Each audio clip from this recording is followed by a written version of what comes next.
કેમ છો મિત્રો? બધા મજામાં? આજે તમારી સમસ્યા એક દાખલો લઈને આવ્યો છું સંભાવનાનો.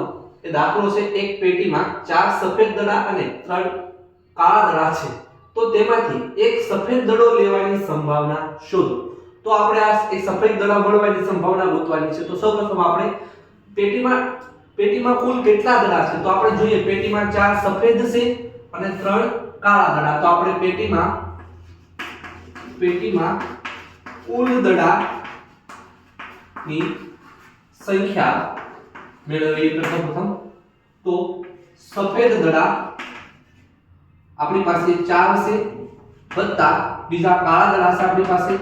તો ટોટલ 4 અને 3 કુલ દડા થશે આપણે 7. આપણી પાસે કુલ દડા છે 7. ત્યારબાદ આપણે સફેદ દડાની સંભાવના, કયા દડાની કીધી છે? સફેદ દડા. તો આપણે સાનુકૂળ બનાવો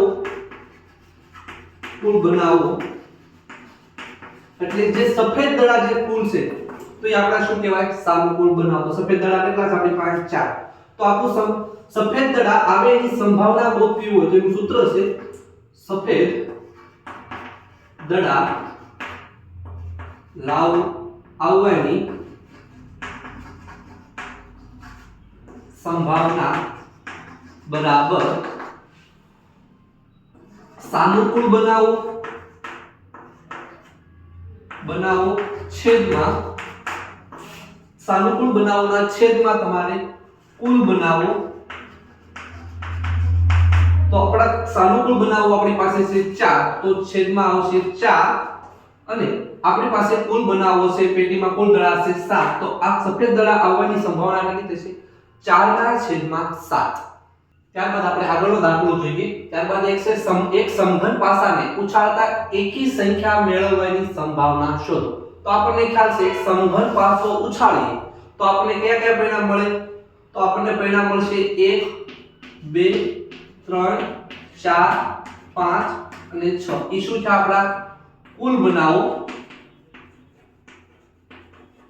જેને આપણે સ્મોલ n વડે દર્શાવીએ છીએ. ત્યારબાદ આપણે શોધવાની કેની સંભાવના કીધી છે? એકી સંખ્યા મેળવવાની સંભાવના. તો એકી સંખ્યા મેળવવા એટલે સાનુકૂળ બનાવો થાય. આપણે સાનુકૂળ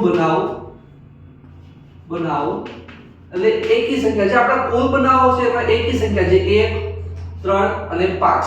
તો આપણે એકી સંખ્યા મળશે 1 3 અને 5. તો જે એને આપણે m વડે દર્શાવી. કેના વડે? m વડે. તો આપણે એકી સંખ્યા મેળવવાની સંભાવના ગોતવી હોય, એકી સંખ્યા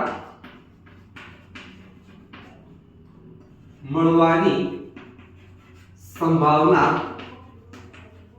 તો આપણે એને m ના છેદમાં n વડે દર્શાવીએ કે.